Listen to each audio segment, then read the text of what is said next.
I'm going to express my thoughts on intellectual property rights and how it can play important role in economic well-being and creating surplus wealth.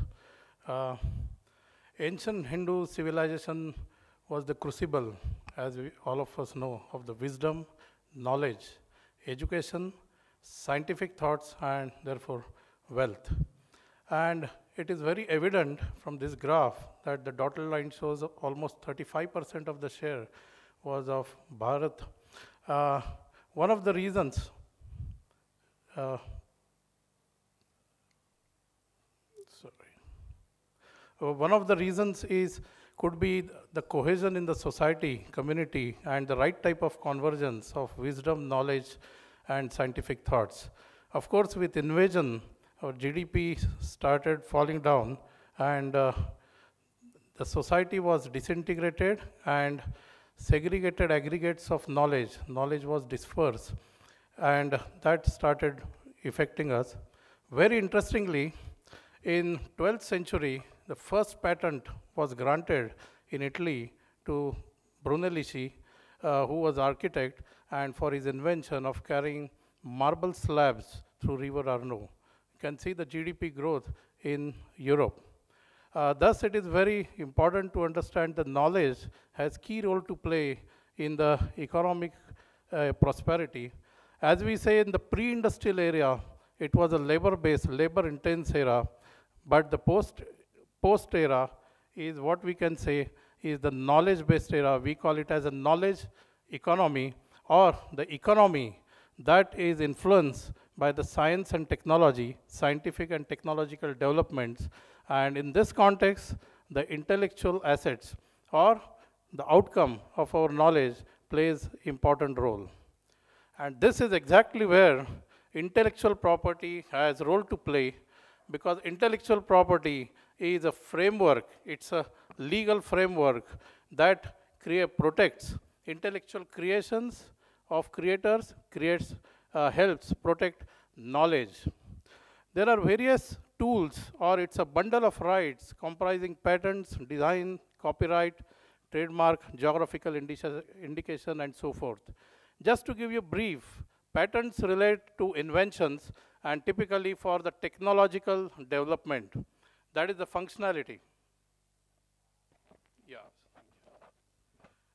Design registrations is related to the shape or the feature, ornamental feature of the object.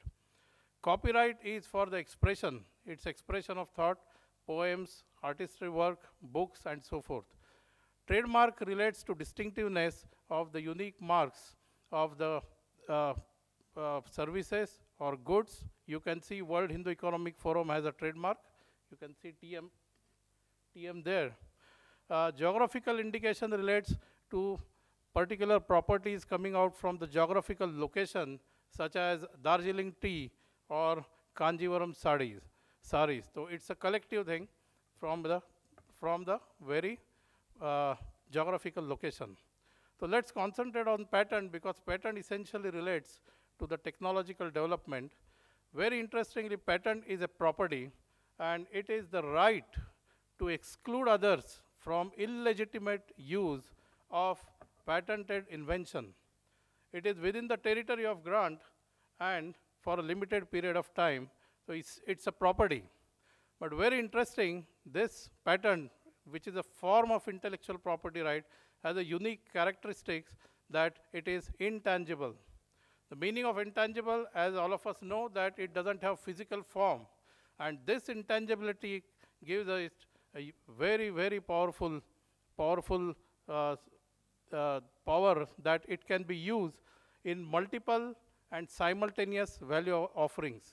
I can use it at multiple places simultaneously without any geographical limitation. This room, if I have to use as a property, simultaneously others cannot use. But this is a kind of property that could be used. And let us see what kind of immense value it can create through one of the illustrations. So all of us must have used this kind of can. It's like a Coca-Cola where you have to open it. And this is called as the ring pull can. This inventor licensed this Coca-Cola at 1/10 of a penny per can, and per day he used to earn royalties of 148,000 UK pounds. Because the very nature of this intangible property that it can be used simultaneously at multiple places without geographical location. Let's go to the next level where enterprises exploit this.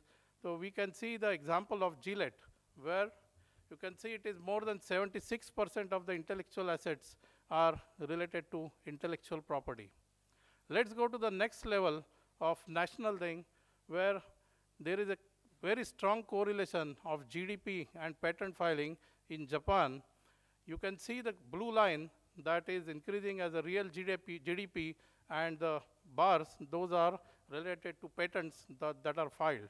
So this is the very, and how is that patent system has helped in IP creation cycle of a nation. So that's an individual, enterprise, and national level that we can bring it.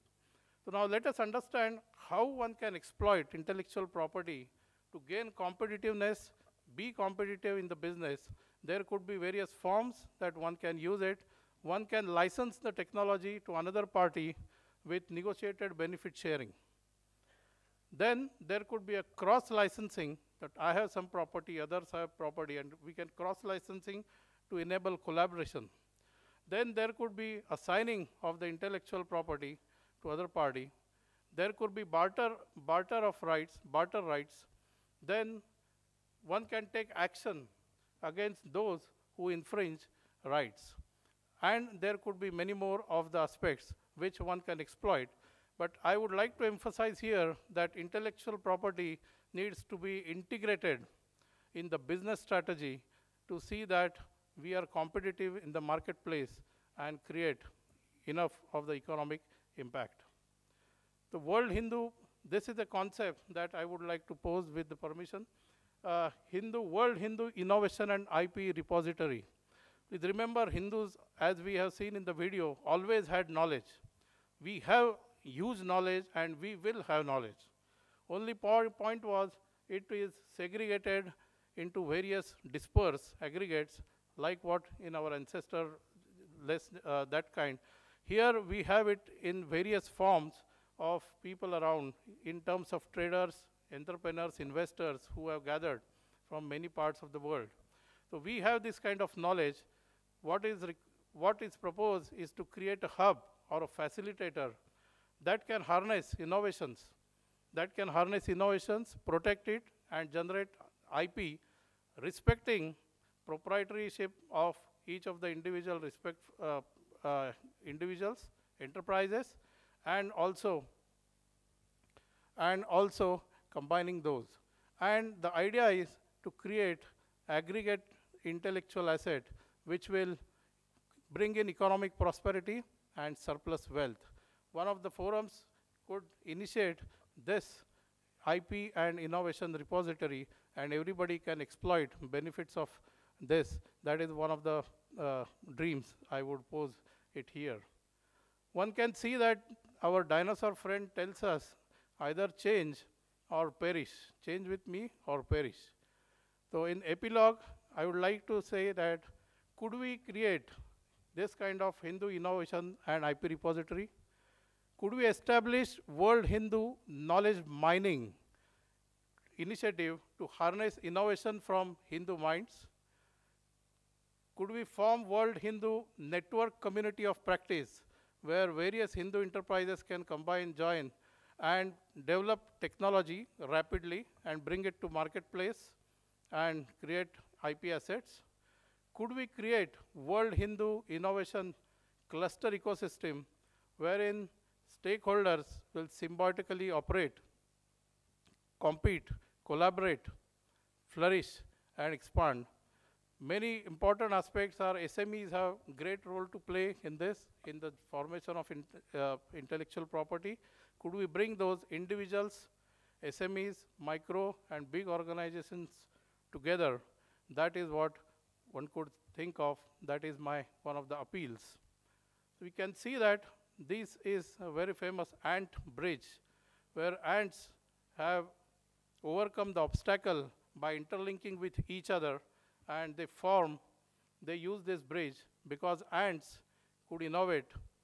Very importantly, ants can unite, and therefore they will sustain and they will prosper. Mightiest of the dinosaurs who ruled this world for millions of years could not survive, but the ants will certainly survive because they know how to unite and how to innovate.